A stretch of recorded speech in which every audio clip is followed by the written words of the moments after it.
Bismillahirrahmanirrahim. Ya, pembahasan kitab Ihya sudah di penghujung akhir tentang faedah-faedah uzlah dan mukhalatoh ya.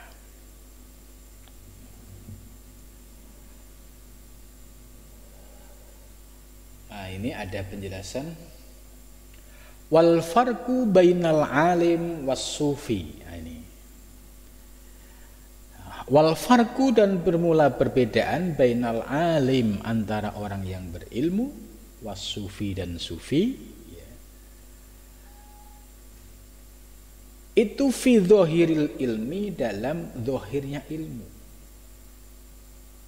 Yarji'u kembali ila hadza, kepada ini.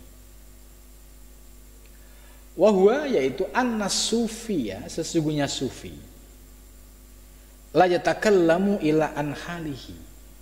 Jadi annas sufi, sesungguhnya seorang sufi, la yatakallamu, tidak berbicara, ila an halihi, kecuali dari apa yang sudah dirasakan.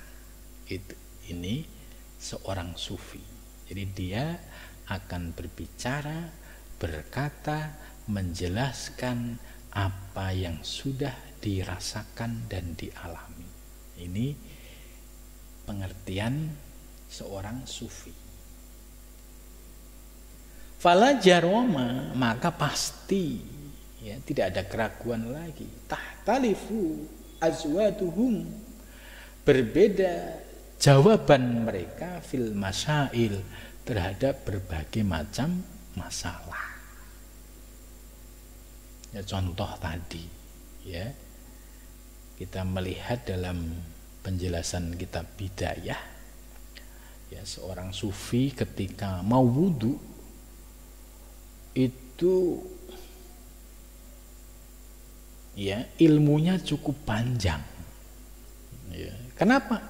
Karena wudu ini sebagai pintu awal untuk menghadap Allah Subhanahu wa ta'ala. Maka Imam Ghazali memberikan petunjuk, guidance yang sangat rinci. Nah, bagi para sufi melakukan wudhu yang demikian, ini sudah dilaksanakan dan dirasakan. Sebab para sufi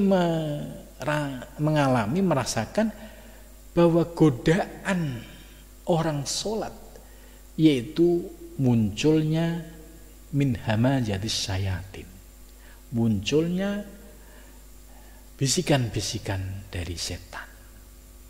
Nah, para sufi ketika sudah paham teori ilmunya, paham maksudnya, kemudian diamalkan, akhirnya menjadi hal ilmu yang sudah dirasakan, ilmu yang sudah diamalkan. Nah, ilmu yang demikian inilah yang diucapkan oleh seorang sufi. Maka kalam-kalam yang disampaikan oleh seorang yang sufi itu pasti kalimah-kalimahnya itu menembus ke dalam batin. Sebab apa? Berdasarkan dari pengalaman dan apa yang dirasakan, bukan teori yang muncul dalam pikiran atau mereka-reka itu, atau sebatas wacana itu. Ini perbedaan sufi dengan yang lainnya. Wal alim, sekarang wal alim, orang yang berilmu. Ini menurut Imam Ghazali, supaya kita bisa memahami ya, kalau sufi yang benar itu ya semua ya jawabannya, penjelasannya itu sesuai dengan apa yang dirasakan. Sedangkan wal alim, bermula orang yang alim, orang yang berilmu, huwallazi yudrikul haqqa, wa, yaitu bermula alim, alladzi yudriku, yang dapat menemukan siapa alim, al haqqo, kebenaran, ala ma huwa alaihi, sesuai dengan apa yang dia peroleh. Ya teorinya begini ya begini. Wudhu itu ya sunnahnya ini, fardunya ini, gitu.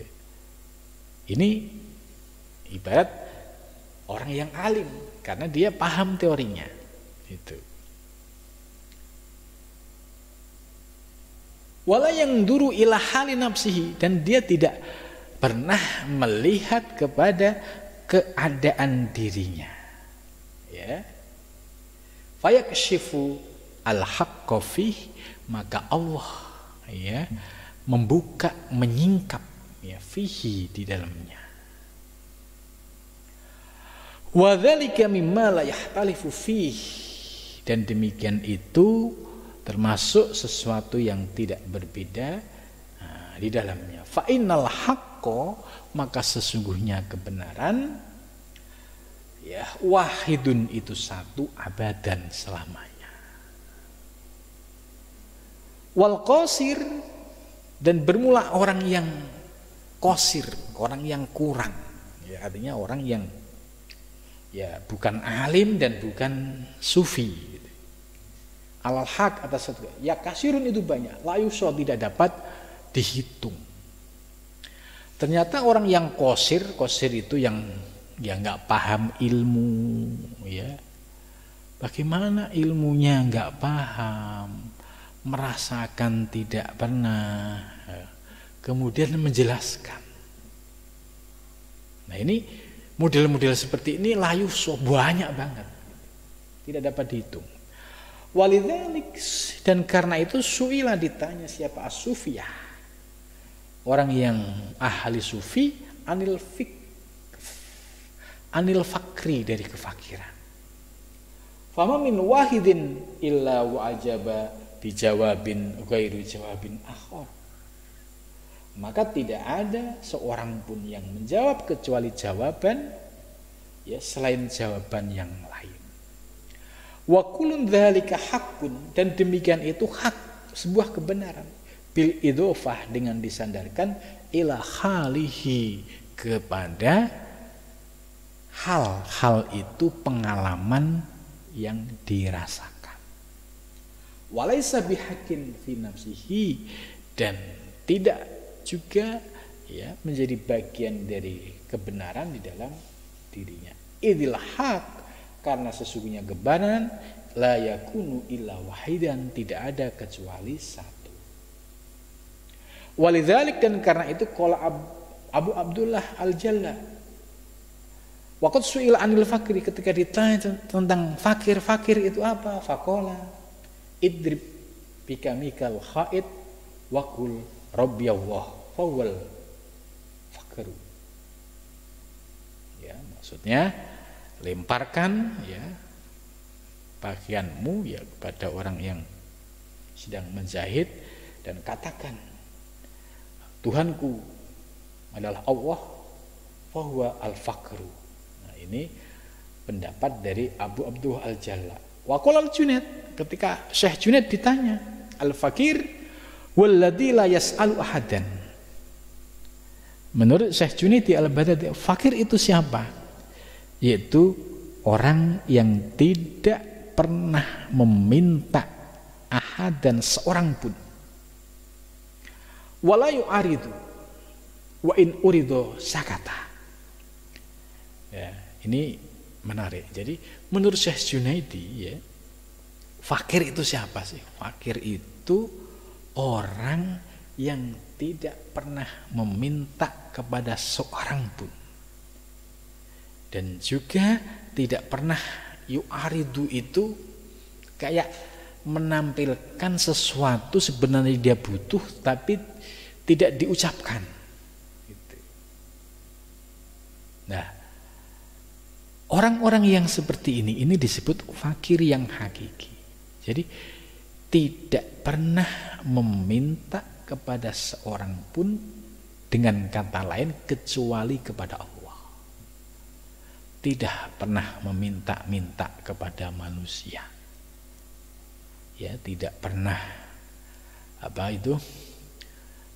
istilahnya menjadikan manusia itu sebagai tempat untuk meminta. Karena orang-orang yang sudah fakir al-hakiki ini, ya, dia akan meminta kepada yang maha kaya, yaitu Allah. Sebab hamba ini tidak punya apa-apa, yang maha kaya Allah.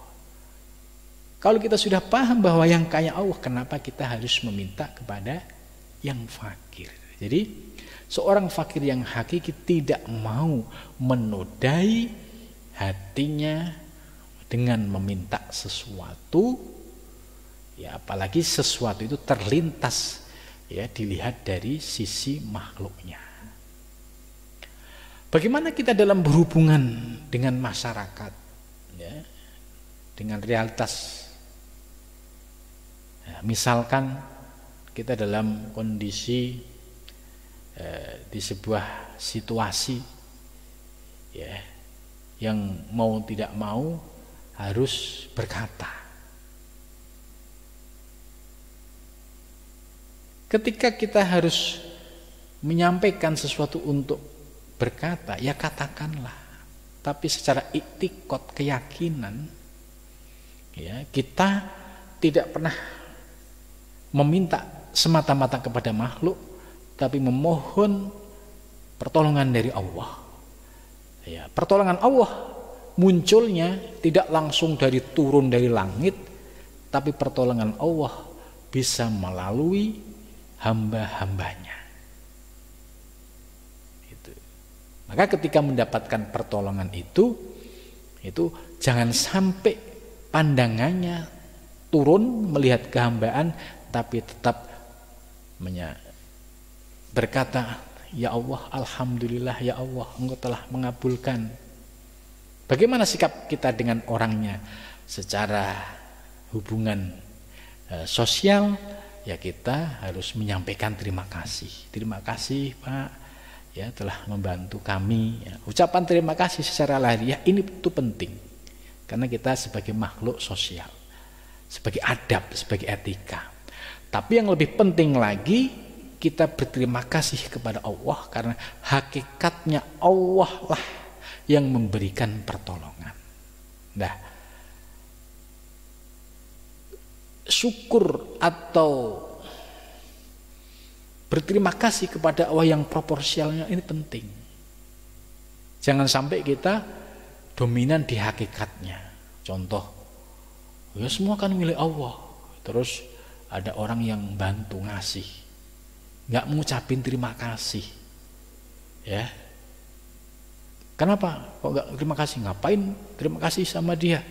Dia makhluk yang kaya kan Allah. Lah, ini antara hakikat dan syariat tidak dilaksanakan dengan benar. Kita paham hakikatnya, yang memberikan pertolongan itu Allah kepada siapapun yang dikehendaki, tapi secara syariat, secara norma agama dan sosial, mengucapkan terima kasih kepada yang bersangkutan itu juga menjadi bagian dari etika dan adab. Namun hati kita jangan sampai ta'alluq, bergantung kepada hamba. Yang tidak diperbolehkan itu yaitu hatinya ta'alluq. Ini kalau saya nggak ditolong sama si A ini, ya saya nggak bakalan hidup. Nah, ini sudah menuhankan si A, melupakan Allah. Ya, bahasanya gimana? Alhamdulillah, ya Allah telah memberikan pertolongan melalui wasilah hamba si A ini. Jadi secara akidah, ya, dia lurus, selamat, dan juga secara hubungan sosial, norma sosial, dia juga menyampaikan ucapan terima kasih sebagai adab. Ya, proporsionalitas dalam sikap ini penting. Jangan sampai, ya, setelah belajar tasawuf kelihatan unik. Uniknya gimana? Dia katanya nggak ta'alluq, nggak mau ta'alluq kepada makhluk, ya. Tapi ketika dia perutnya lapar, minta tolong sama temannya untuk membelikan nasi misalkan. Itu masih butuh sama orang. Ya, kalau ta'alluqnya kepada makhluk, ya tunggu sampai Allah ngirim nasi di hadapan. Ya, ini diibaratkan, dicontohkan seperti begini. orang yang salah memahami antara hakikat dan syariat. Ada seorang nelayan, ya, di tengah laut, sudah tahu perahunya ini mau karam karena bocor, ya, karena logikanya kalau bocor terus menerus pasti akan tenggelam.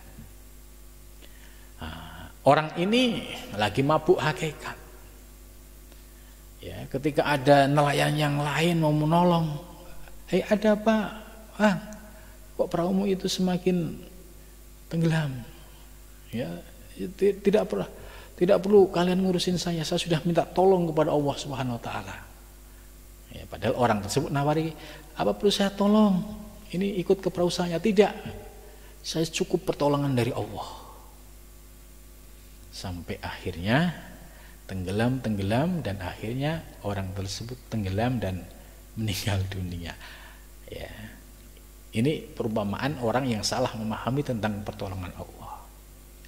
Ya, setelah dia meninggal, wafat, ya, dia protes kepada, ya Allah, kenapa Engkau tidak memberikan pertolongan kepadaku, padahal Engkau sudah memerintah kepada hamba untuk bertawakal, hanya mohon kepadamu, tidak ada pertolongan selain kepadamu, enggak ada pertolongan dari makhluk, pertolongan hanya semata-mata dari kamu. Ya, terus ada jawaban bisikan dari malaikat, lah itu temenmu yang menawarin bantuan itu siapa yang menggerakkan? Nah, dia baru mikir, apakah dia bergerak sendiri? Temanmu yang menawarkan pertolongan, apakah ada yang menggerakkan? Bukankah Allah sudah menggerakkan pertolongan melalui orang tersebut? Baru dia paham. Tapi pahamnya kan sudah tenggelam dalam laut. Nah, artinya jangan sampai kita ini salah mempraktekkan antara syariat dan hakikat, khususnya dalam kehidupan sosial kemasyarakatan. Ya, secara hakikat kita harus berpegang, nggak boleh ada ta'aluk kepada hamba, kepada makhluk, apalagi kita sampai cari muka kepada makhluk, apalagi kita sampai tasanuk. Ya, tasanuk itu berupaya untuk diperhatikan oleh makhluk. Ya, seorang atasan dia akan menjilat kepada seorang bawahan akan menjilat kepada atasnya. Nah, ini nggak boleh, yang semacam ini nggak boleh. Kita proporsional, profesional, proporsional dan profesional. Hati kita tetap bertakluk kepada Allah. Nah, namun kaitannya dengan sosial tadi, kita ada adab yang disebut dengan adab syariah, adab lahiriah. Ya, ketika ditolong, ya terima kasih Mas telah membantu. Tapi hati kita tetap ta'aluk, ya, meyakini bahwa Allah lah yang memberikan pertolongan melalui si Mas ini. Ini antara hakikat dan syariat bisa sejalan, ya. Nah, terima kasih, ya. Oh, ini belum selesai ini. Waqala Sahal bin Abdullah. Ya, ini para sufi ini punya banyak definisi tentang fakir, yang definisi ini sumbernya dari hal tadi, apa yang dirasakan. Ya, sekarang Syekh Sahal bin Abdullah al-fakir, bermula orang yang fakir, alladzi la yas'al, yaitu orang yang tidak pernah meminta. Sebab orang yang fakir, yang hakiki, dia sudah yakin tanpa minta pun Allah sudah tahu. Karena Allah Rabbul Alamin, pengatur alam semesta.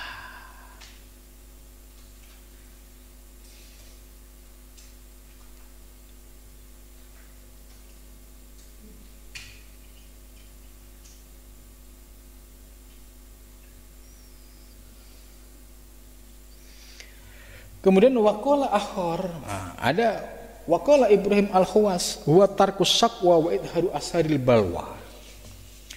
Fakir itu ya meninggalkan keluh kesah itu ya.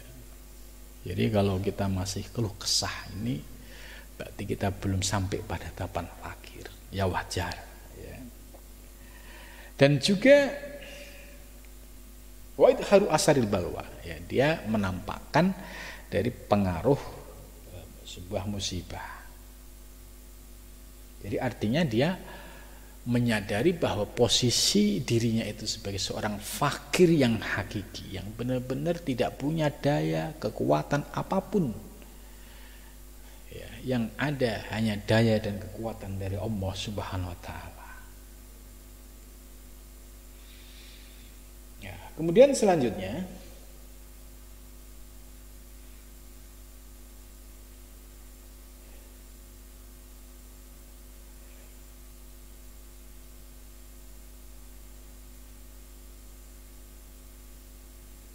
ini menarik ya.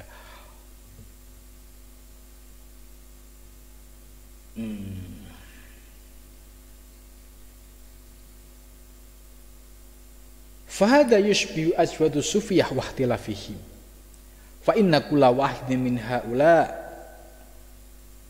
ahbaru anidhil alladhi ra'ahu bi baladi nafsihi fasadaqa fi qawlihi wa akhta'a fi takhatuhi sahibuhu idunna annal alim kullahu bi baladihi aw huwa mislu baladihi kama ana sufi la yahkumu al alim illa bima huwa halu nafsihi. Jadi maksudnya seorang yang alim itu akan berteori sesuai pemahaman ilmu yang dimiliki. Maka terkadang seorang alim yang ada di wilayah ini dalam menjawab sebuah persoalan itu beda dengan alim di negara yang lain karena tentu pengalaman dan ilmunya berbeda. Sedangkan para sufi ini kama ana sufi la yahkumu alal alim.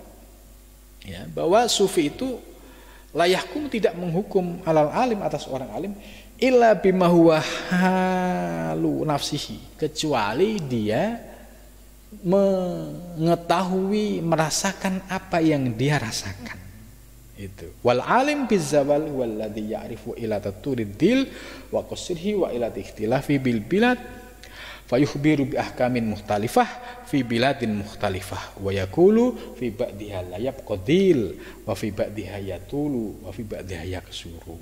Jadi maksudnya orang yang alim ini memiliki perspektif yang berbeda ya. Contoh dalam melihat sebuah persoalan ya. Ini perbedaan antara orang yang alim itu selalu diwarnai dengan banyak teori dan teori ini sesuai dengan konteks kehidupan yang dialami, konteks kehidupan sosialnya para alim ini. Sedangkan para sufi itu basisnya adalah zuk, merasakan. Maka di sini ada perbedaan antara orang alim dan sufi. Fahada ma'arna anadkuru min fardil uzlah wal mukhalatah. Jadi maksudnya Imam Ghazali menjelaskan dengan contoh-contoh tadi di atas supaya tahu perbedaan. Oh iya, kalau seorang sufi itu basis pengetahuannya, epistemologinya ya dari proses merasakan dan mengamalkan. Sedangkan orang yang alim itu intelektual ya, itu basis pengetahuannya dari sumber buku, referensi dan lain sebagainya. Dua-duanya baik ya. Kalau dua-duanya diintegrasikan akan lebih sempurna. Satu sisi dia seorang alim intelektual, memiliki rujukan, memiliki perspektif yang beragam, tapi satu sisi dia adalah seorang sufi yang mengamalkan, yang dia mendapatkan pengalaman-pengalaman yang dirasakan. Gitu. Maka kalau kita al-alim dan as-sufi menjadi bagian dari diri kita, itu akan semakin bijak dalam menghadapi persoalan-persoalan hidup. Mudah-mudahan dari penjelasan ini kita bisa memperoleh pencerahan ya bagaimana perbedaan antara sufi dan orang al-alim atau orang intelektual. Mudah-mudahan dapat diambil pelajaran. Terima kasih. Wal muwaffiq. Assalamualaikum warahmatullahi wabarakatuh.